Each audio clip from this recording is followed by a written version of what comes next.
So I was just telling Raven about this picture, the Tesla and the butterfly doors. And as a Tesla owner myself, I'm very pumped about it.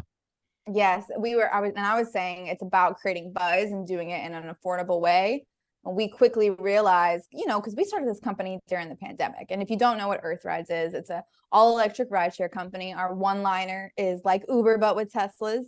And so you can quickly not only understand what that is, but it's exciting because during the pandemic, that's when you saw Tesla stock split for the first time. Hmm. And everybody started going on Robinhood, and a lot of different sustainably minded stocks were on the rise. And so people were really interested, especially in the South for the first time, about electric vehicles. And so we were able to capitalize on that and have a very, very affordable customer acquisition cost because of that.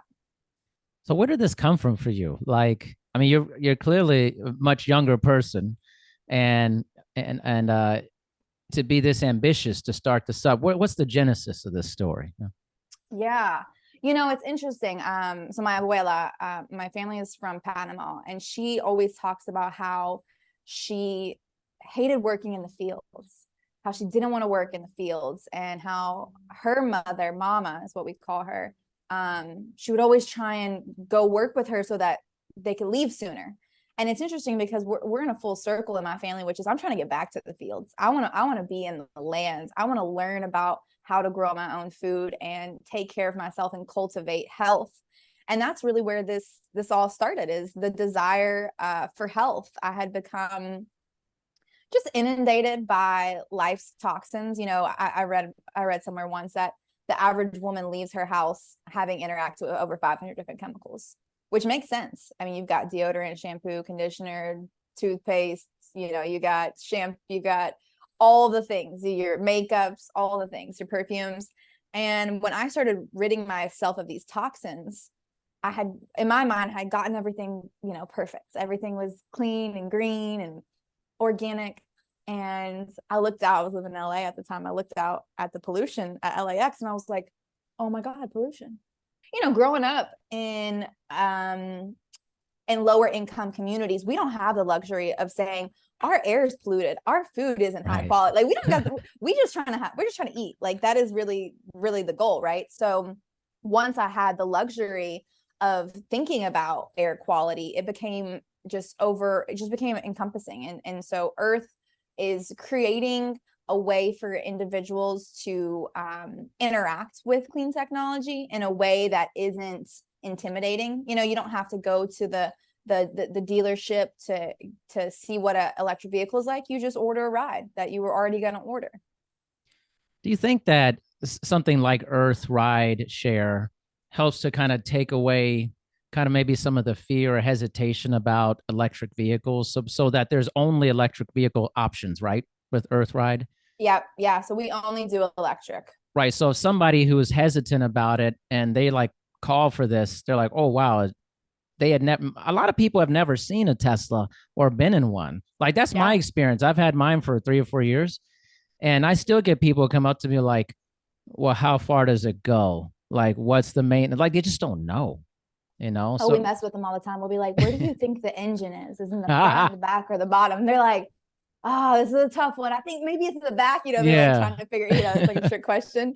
Yeah, it really allows people to ask, quote unquote, stupid questions to the driver in a very relaxed setting. People get in the car and it's just, they bombard the drivers. Well, what's it Yeah. like to charge it? And how far does it really go? And do you actually like it? What's your favorite feature? And, it's really fun because we are just exposing people. And I'm not the kind of person that says, I think it's interesting because electric vehicles have become really political in the sense of like they're eco or they're not, right? Oh, Yeah. they're mining precious metals, so they're not eco-friendly, this, that, and that, and the other. Look, it is a step in the right direction. It is not perfect. At the end of the day, though, it is a better driving experience. Most Period. definitely. Period. Like it is so superior. It. I mean, regenerative braking, could you imagine your life without it at this point? You get Don't in even an use old, the brake pedal. literally, Like, you never, our first car that we had to change the brakes on had hit 100,000 miles on the brake pads before we had to change it. I mean, we were talking about efficiency from a mechanical standpoint. that right there alone gets me really excited. And granted, again, it's not a perfect system, but I'm excited about the innovation that's to come. Do I think, and I know you didn't ask me, but I'll tell you, do I think that we need to mandate that, only EVs can be sold? I think you get into some tricky territory here when you start trying to control civilization. Yeah. Anytime that you are trying to tell people what they have to do, there's going to be some resistance. And I think electric vehicles don't have to be mandated because they're just great. It was like people naturally went from horse-drawn carriages to the Ford Model T. People are naturally going to get into electric vehicles Yeah. once they see how superior of a drive it is. What do you think about different states? Like, let's say like California, right? At some point there's going to be, I can't remember the year, 2030, 2035, where you're not allowed to sell a combustible engine anymore. What do you think about those different type of standards? Washington State, where I'm at, same thing, those type of rules coming up. Yeah, again, I think it's tricky because, it's kind of like when you tell your kid to eat their vegetables, they're going to push back, right? Yeah. Versus making those vegetables appealing and enticing and exciting. And I am, I lean more towards a libertarian kind of viewpoint in life, which is, granted, I want everyone to make the right decision, what I think is the right decision, but I know that I can't force that. I know, and so I think it becomes a little tricky. And I also am concerned about how prepared we are for those types of changes. I don't think it's something that, we can just do overnight. And I think it's interesting because these types of mandates have been touted as they're going to help carbon emissions. And it's like, yeah, there are no carbon emissions from a tailpipe standpoint, but you're selling a car. You had to create that car. You had to create, pollution and waste in order to manufacture that vehicle. Does everyone need a new vehicle? That's really what it gets down to. Is Right. Like, are we even making sustainable choices from a day to day? Like my grandfather, who lives out in middle of nowhere, Tennessee, he had an old truck, and the truck, you couldn't lock it any of the doors, and you didn't even need a key to start it. He had a screwdriver in the ignition, and you would turn the screwdriver, but that truck ran. I mean, he ran that thing until it wouldn't run anymore. And then he bought himself a new car. And I know for a fact that car will be with him until he passes. Like, that type of, sustainable choice thing is really what I want to see us move towards versus this kind of fast pace, even, fast fashion type of lifestyle. What does a transition look like time wise, or even feasibility wise, to have maybe a similar amount of electric cars on the road as gas cars, or even more electric? What's that look like to you? Well, that kind of goes back to what we were just saying, is like, yes, the transition can happen, but does it need to happen as fast as we think it needs to? Because if we have all these gas cars on the road right now, and they've got another 20 years in their life cycle, who are we to say, oh, well, you need to discard it, it's now waste, and buy an EV? That's just as wasteful. It's like, that's just as wasteful as switching over to an electric vehicle, because what are we going to do with that gas car? Right. It still had life in it. It still had purpose. It's already in the ecosystem. So is it just going to go to the dump? But I think it will happen in our lifetime, where the majority of vehicles are going to be some sort of future technology. I don't think we stop at electric vehicles. I think we can go beyond that. I think we have yet to really unlock the full power of regenerative systems, right? Like, we know just a little bit of what regenerative braking can do, but how further can we go on that? We don't even have anything touched in yet with solar.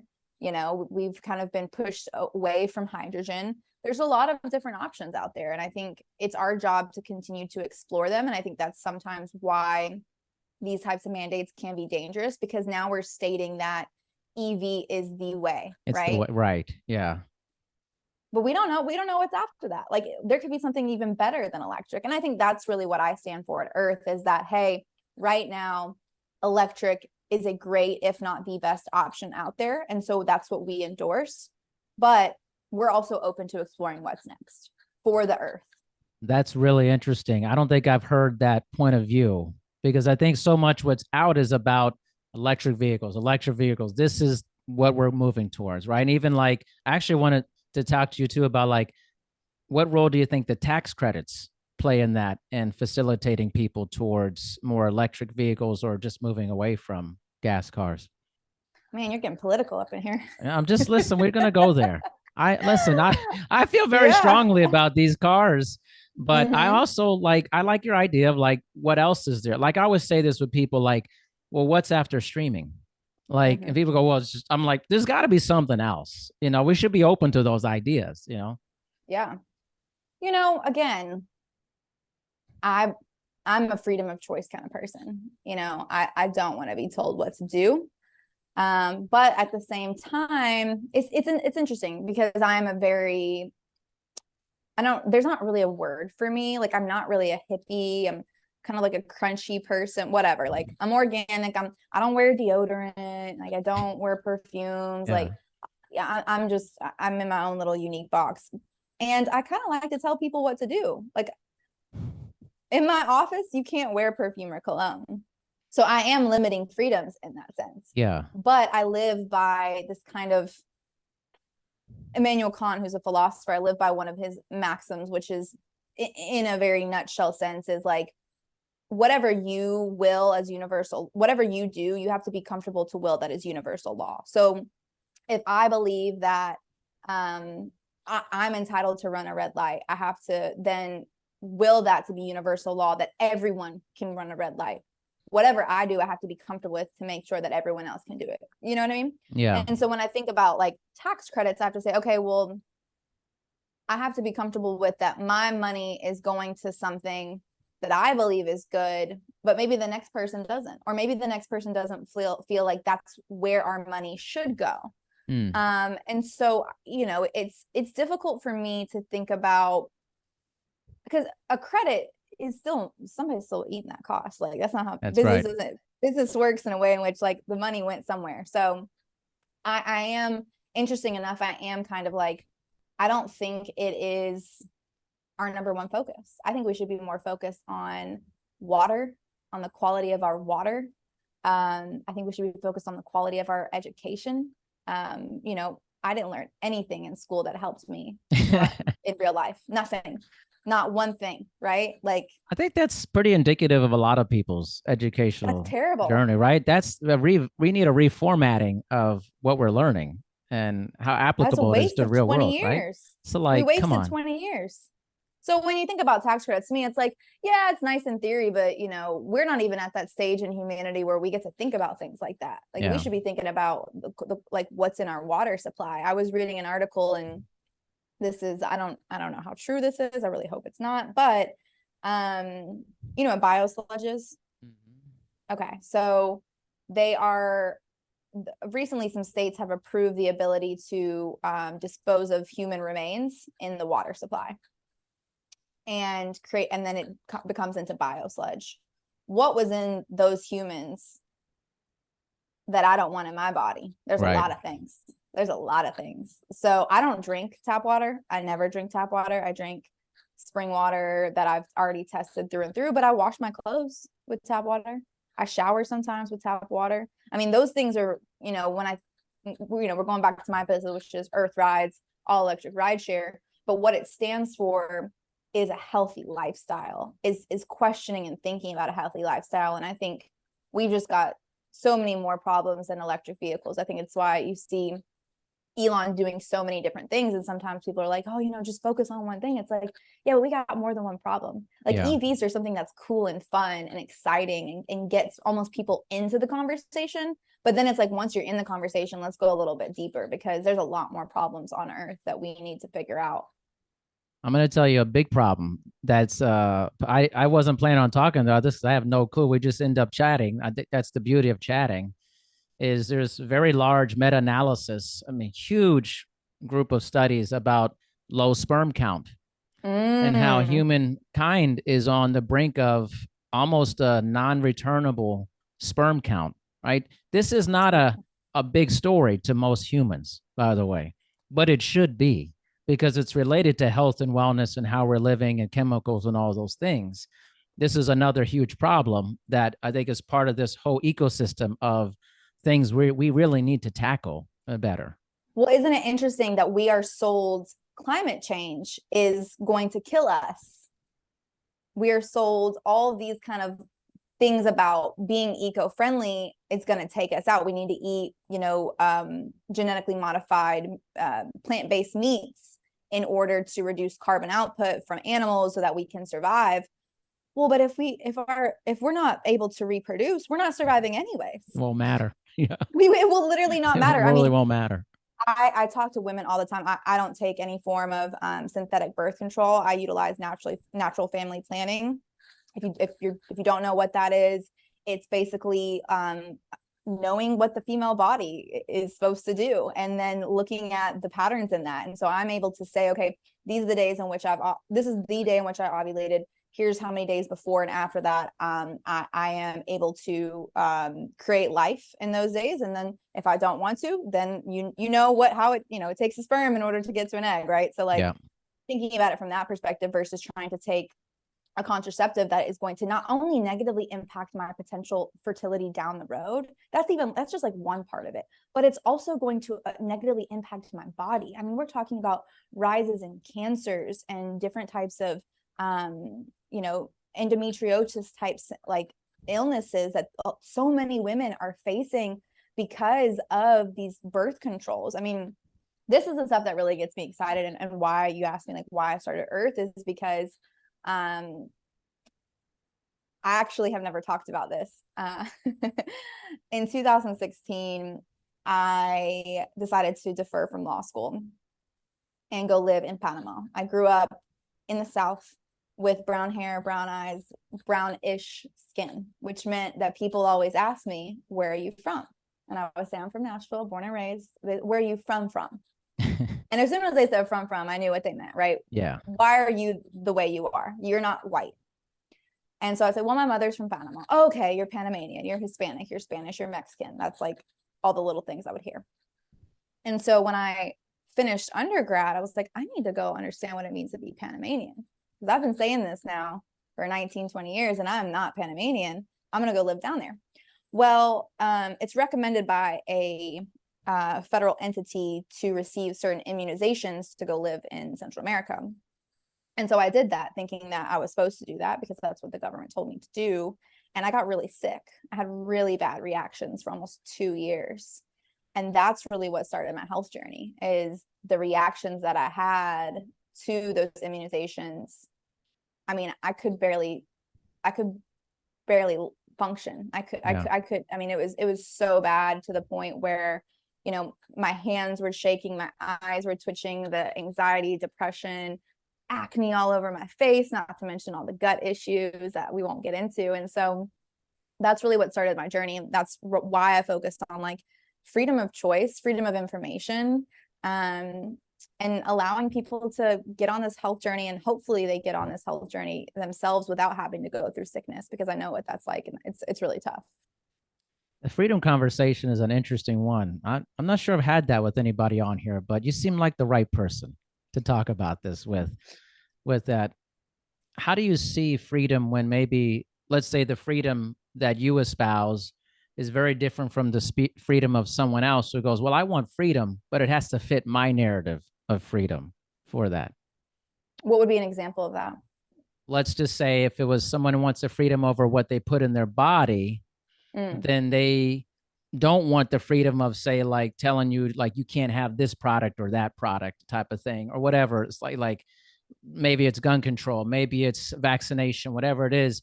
Maybe say, hey, freedom to do this or that, but like, no, I don't want you to have that freedom for that thing, but you can have, I want this freedom for this other thing type of thing. Hypocritical, right? Yeah. It's very hypocritical because, I was in New York when Roe v. Wade was repealed. Yeah. Is that the right word? I should know that as an attorney. Nonetheless. And I had a lot of men specifically, are you okay?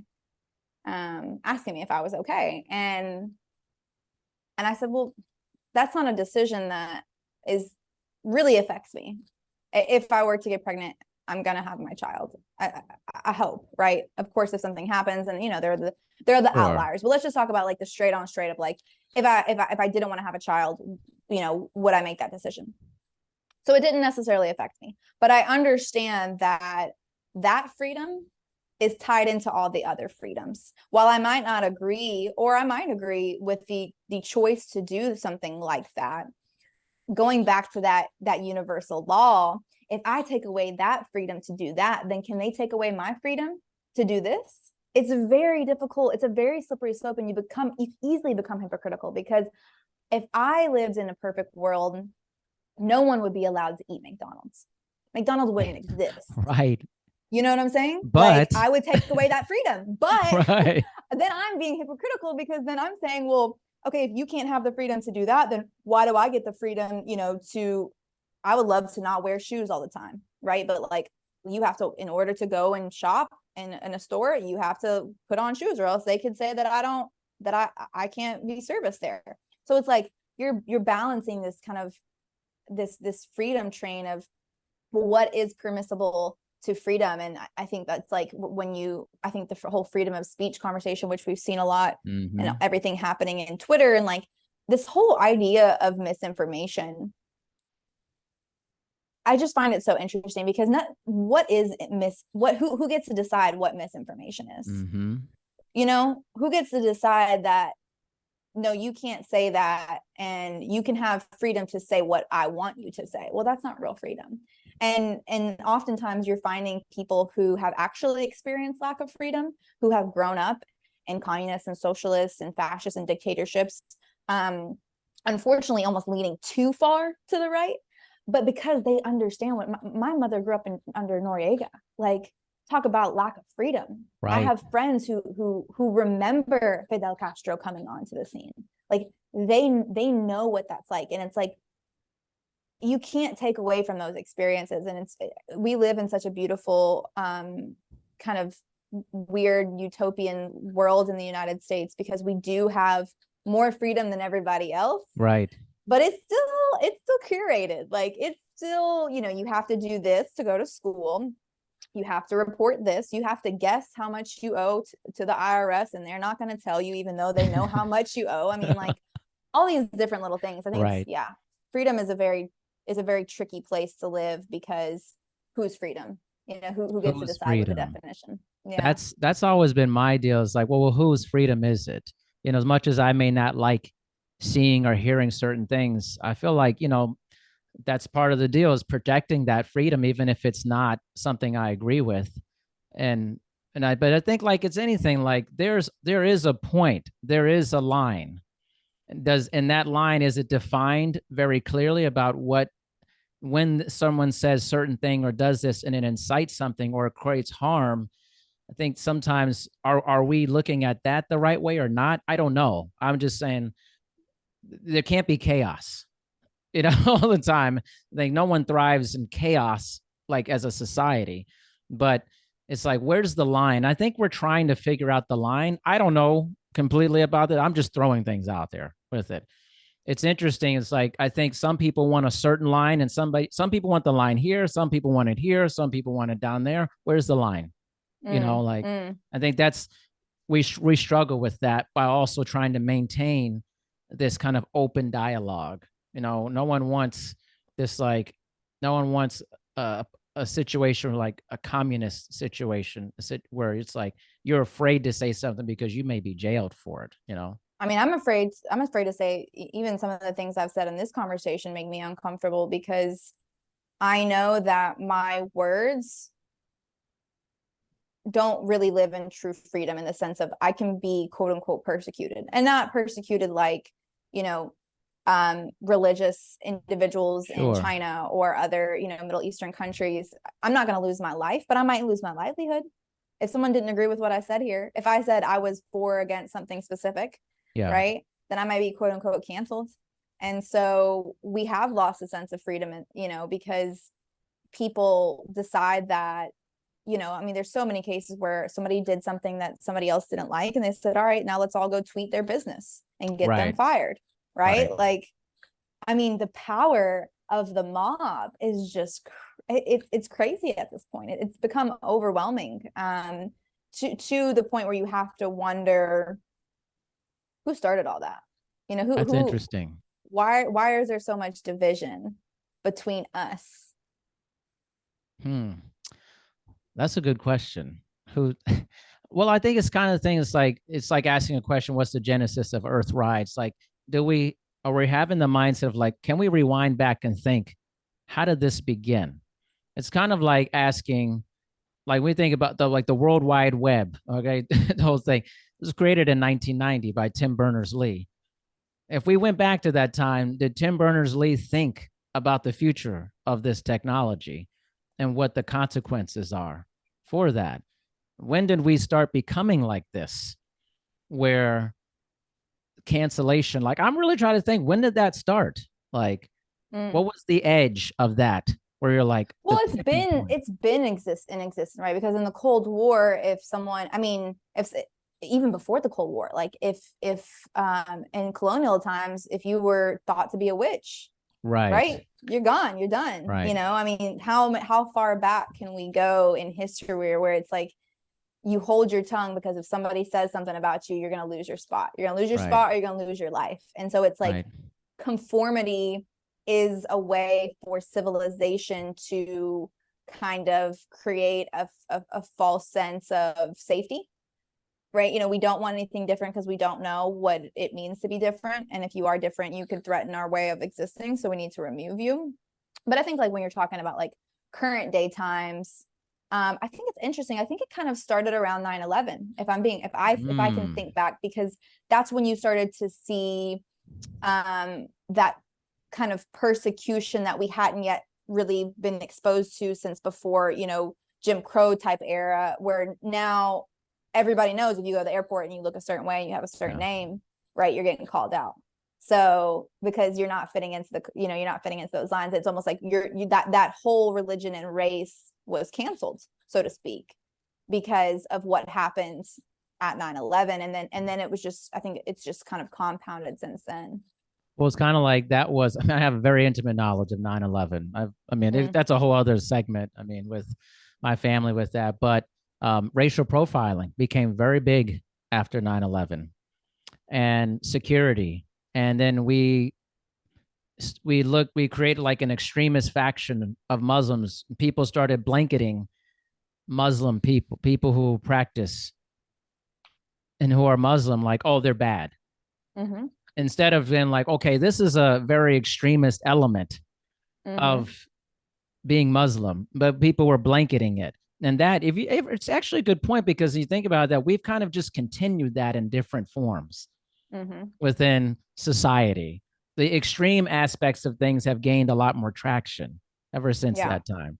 Absolutely. We don't look at things from the perspective of like, oh, you're a Muslim, or oh, you're a conservative, and there are factions within your sectors that are extreme, but there are just normal people who you can connect with on a day-to-day basis, who are going to open the door for you, who are going to lend you $5 when you run out of gas. Like there are still normal people in all different types, in you know, all different types of factions, that we've lost the ability to connect with humans. And I think it's because of the technology.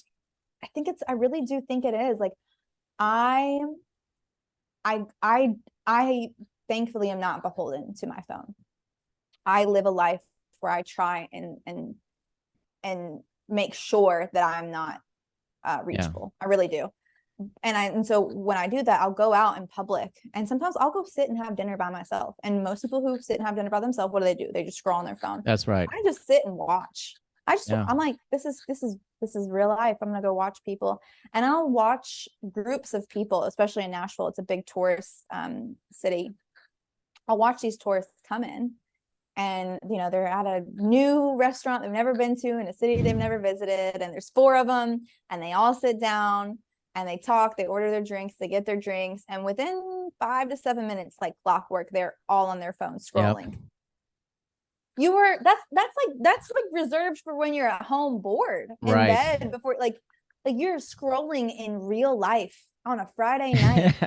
Of course, infertility is down, you know, like you're not even allowing nature to do what it's supposed to do, which is like smell the pheromones of the opposite Yep. sex and attract it in. Like you're just sitting there completely beholden to your thumb. It's wild. Yeah. Yeah. You know, Yeah, June it's wild. 7th, 2007 is going to be a huge day in our history because that's when the first iPhone came out. And Mm, that's an inflection point in humanity. I really believe that and then this the explosion, the growth of other forms of like of social media beyond that point. And it's funny, I'll tell you a quick story. It's like after that time, I was meeting with some people. I used to live in Vegas for a long time. And I used to meet with this person I respect a lot, but they would always come with their phone and place it on the table during our meetings, which mm. I can't stand. I literally can't stand it. Where do you want it to be? And I just don't want it to be in front of me, Okay. like their phone, because they are addicted to their phone. So what happens is, so I told this person, I said, when we meet, I don't want you to have your phone out there because I want you to focus on what we're talking about. Yeah. Because right now, if anything pings on that phone while we're meeting, you will interrupt Yeah. our conversation. Yeah. You just will. You don't have the power to like not do it. And you're addicted. And they stopped doing it. And our conversations were light years better. And they over time said, man, this is a great lesson because I feel like I was not connecting with people because I was just always thinking about who's going to call me, who's going to text me, stuff like that. And my family, my daughter, my wife, we do not allow phones or anything when we're eating, talking, none of that stuff. We want to have connection with people. But I see it all the time when I meet with people, they got their phones out all the time. I'm just like, we're meeting. Like This is a this real life human this interaction is an happening. interaction. Leave that. And often I just even leave my phone in my car or somewhere else when I go. I just don't even give myself the option for it. It's I've a real found issue. like so much anxiety when I'm waiting for an email. You know, I'm waiting for this email Mhm. that says if this deal is going to happen or, Sure. whatever is on the table. And as soon as my phone rings, every time my body, I mean, it's Hmm. just like, it's reacting, I'm like, oh, it's a text message. Oh, it's just my husband telling me he loves me. Like, I'm waiting for this email, it's like, stop jamming up my phone line, but Yeah, yeah. it really is like, we've really become beholden, to that. And, I guess you can compare. I always try and say, okay, but what was before that? So like before that, we were always waiting for, that piece of letter in the mail. We Mhm. would get excited when the mailman came. But it's interesting because it wasn't so captivating on a all day sense, right? No. The mailman comes at 3 o'clock every day. So at 3 o'clock, if it's going to be in there or not, Yeah. you can go check and then it's done. Then you got to wait till tomorrow kind of situation. Whereas like your phone, I got an email last night. I was tired. I wanted to go to bed and I was like, it was 8:30. So I was like, let me stay up for a little bit longer. Else I'm going to be up too early. And so I stayed up for an hour and I got an email, very important email. I didn't go to bed till 1 o'clock Yeah. because that email just had me racing. Right. I almost wish I would have gone to bed and not seen Right. the email, because then I started working. I started getting into it. And it's like, that isn't, yes, like hustle culture is good. And like, don't get it twisted. That's how I was able to grow a company so quickly with, really just a lot of hustle and grit. But I sacrificed my health. Like I was on my way to being the healthiest I've ever been before I started this company, and my health started going backwards. And it wasn't really until recently, the last couple of months, that I was like, nope, I can't focus on growth of a company if I can't, before growth of myself, because this company is built on me. And if I'm not healthy, then I'm not going to be able to, have a healthy environment for my, Yeah. my employees and my customers and things like that. So it is very much so a balance. And again, like my whole mission is really just to get people excited and feel as if health is something that's cool. I Yeah. want women, instead of being like, I've been on birth control since I was 14 years old, I want women to be like, yeah, I know my ovulation schedule and I know how my temperature affects, and I know the position of my uterus and how that affects my fertility. Like I'm cool and I'm in the know because I know this stuff. Like to me, that type of information is not only sexy, but it's powerful. I hope that at some point, your wife is starting to teach your children about like what all these things mean, because Sure. that's really what matters in life, is like this knowledge just the basics of like how to feed yourself, how to reproduce, what it is to reproduce. I'm actually really excited because I've been looking at for a hobby taking doula classes. I'm like, Oh, nice. I want to know. Like that's the type of information that we are losing all of the time, and we have to get that back. Like we can't let nature be lost to us.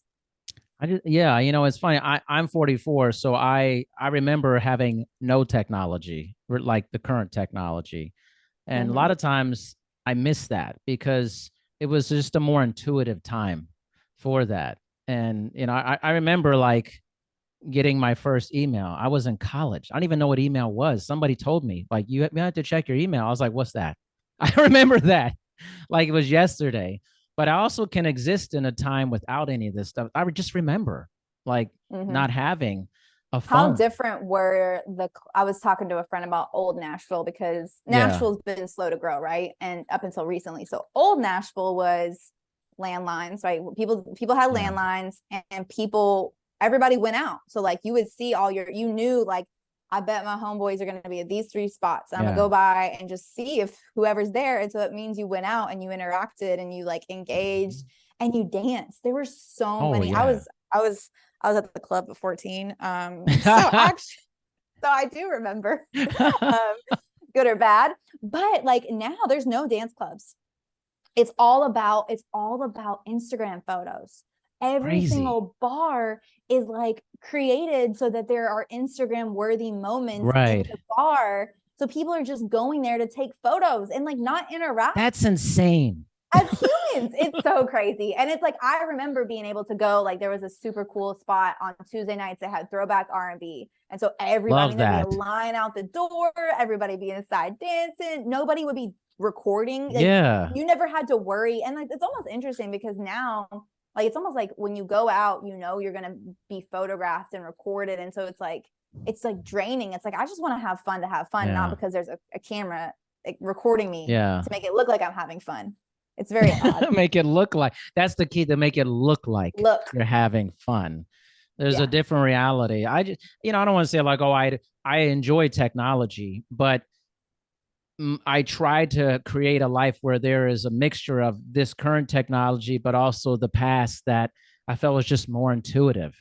And Mm. like, it's like you just took a chance more often.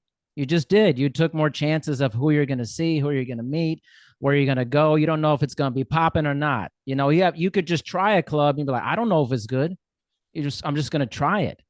And the collective's energy force field was so much stronger because Yeah.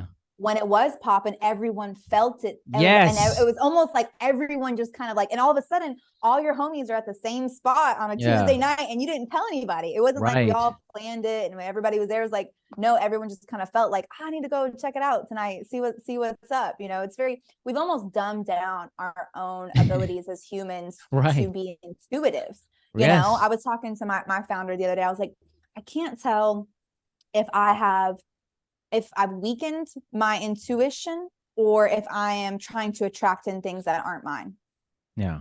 I don't know what that is, because there was a time, and there still is a time in my life where like, I know when to get up. I know when to leave. I know when to stay. I know when to call somebody. Like, I just have this feeling, but right now, I don't know if it's because I'm being inundated with so much, Yeah. or if it's because I'm trying to go after things that aren't meant for me. But it's interesting because, intuition is a big part of like my culture and the way I kind of maneuver in life. Sometimes you ever just get that feeling where it's like, it's time to go. You don't Yeah. know why, but you're like, I got to Yeah. get out this, Yeah. and I've been able to have some really cool experiences with that. Like on my Instagram, people see that I've gotten to meet Mark Cuban a couple of times and like sit and chat and talk with him. And that was only because my intuition was like, go right now, go get up and walk out this room. And then you're going to run in, I don't know, but I'm going to run into somebody, Yeah. and then I'm going to take the opportunity and seize it. If I was always connected to my phone, would I even know those opportunities exist? Because I'm down. I'm not up, I'm not up in the world. Yeah, up. That's a good, not up in the world. And it's even like it's invaded, even like just our outdoor pursuits is where I see people like danger stuff. I see people on their phone crossing crosswalks and street lights. I'm like, you're dampening your ability to sense danger also. Like that is a safety issue to me as well. So it's like we're trying to turn down the dial on our intuition and just our gut, our feeling about things. I actually think that's really dangerous. Absolutely. I mean, you have to think about like, why are women so fearful of birth? Because we've been looking down at a screen telling us that's what we need to be fearful of. Yeah. How many women do you know have been at someone else's birth? Like most of the time, women, the first time they experience birth is in their own birth. Yes. Whereas generationally, my abuela, she was there sitting outside of the hut, the small house structure when her mother, my mama, was having her babies. My grandmother was told, go outside and wait, and when you come back in, there's going to be a baby. So she was like, there was nobody else around either. So she like goes back in and she's like, yo, what's going on? And her mother let her experience that as a 7-year-old girl, to watch, children come into the world. And then my grandmother had 6 children naturally. Yeah. It's like, of course that happens when you're experiencing it and you're not looking down and having that experience be told to you. I think that's some of the programming that we're sold, is just, this is how this experience is, whether it be anything, right? Whether it be marriage, whether it be birth, whether it be raising children. It's like, this is what this experience is. This is how hard it is. This is how terrible it is. It's like, yeah, but says who, like says your storyline. It can be however you want it to be. But same thing with death. It's the same thing with death. We need to have better conversations about death. I mean, I have experienced seeing someone take their last breath and what that feels like and the aftermath of that. And there's a lot of people who never see that. Maybe they're shielded from it, but it's another transition in life that has to be discussed. If we just, and especially happens like when you're really young, you don't even want to think about it. You think almost it's not even going to happen to me, but it will. Like, and having that discussion and being a part of that ceremony of death actually is really critical. I think it's another thing, like we're trying to shield ourselves from it on some level. This is not an Instagram moment. This is a gut check moment of understanding that things are going to change. It's going to change. You're going to die. Like, we've been robbed of some of those kind of those are real life experiences. Not me going to a bar taking a picture for Instagram. It's like being beside another human when they take their last breath. That's really a privilege. The privilege to get to experience that. Yes. I've experienced a lot of death at a young age, but I had the opportunity recently, and it's not as similar as a human, but I had the opportunity to bury an animal. Yeah. Most people, they get their animal cremated, they're in the city, they can't bury it, whatever. It's just like, you give it to somebody, they cremate it, here's some ashes. Like, it's very transactional. And this particular dog of ours, she had lived for 18 years, very healthily. Yeah, we have a 19-year-old dog who's very, very healthy, healthier than her sister. But when this dog passed, I knew, I was like, we have to do something natural. So I called up, I have a grandfather who lives in the middle of nowhere, Tennessee, who has land dedicated to this park. He's got acres on acres on acres, but he has a plot that, that's where all the animals are buried.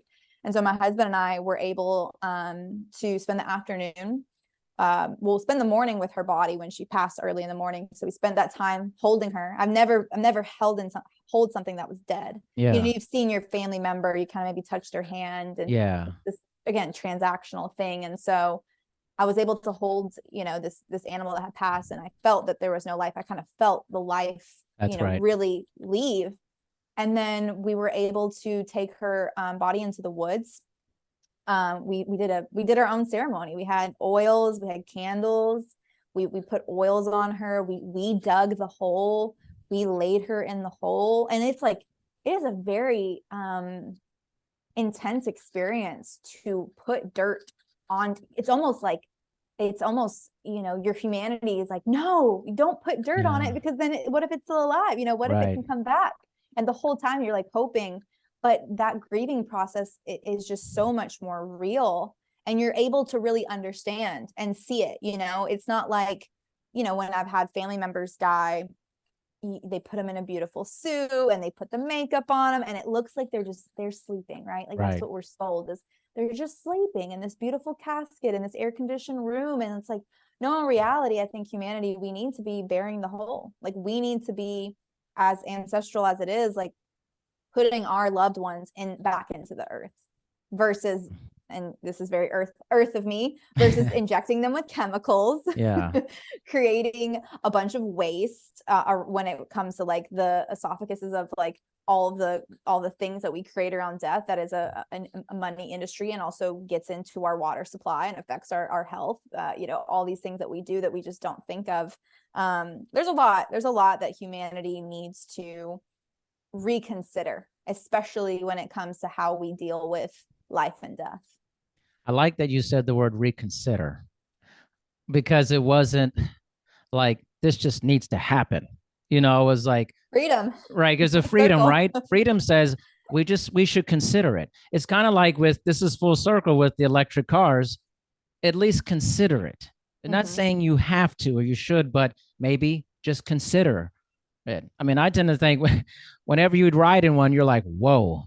You're like, that's the thing is like, as soon as you get in, it sells itself. Yeah. Boom. I mean, it's like eating an organic strawberry versus a non-one. Just consider right. it. Just try it. Because as soon as you try it, you're going to be like, oh, wait, right. I've been sold a lie. I've been sold. But if you're forcing it, going back to that, freedom, if you're forcing that choice, it's never going to taste as sweet, right? Because it has that underlying taste of control that nobody wants. The bitterness of control. Yeah. That's interesting. I see this went a whole different direction. We did it. Right? We're moving, we're shaking. And Raven, this is just it's just awesome. I really appreciate you coming on and speaking with me, especially knowing how much you guard your time and how you want to have parameters of the things you want to do. So thank you for allowing me to be within those parameters to chat with you. No, thank you for creating a space that allows it. I mean, this is a great way to spend my time, right? Connecting with another human, having scary conversations where I put my real opinion out there. That's right.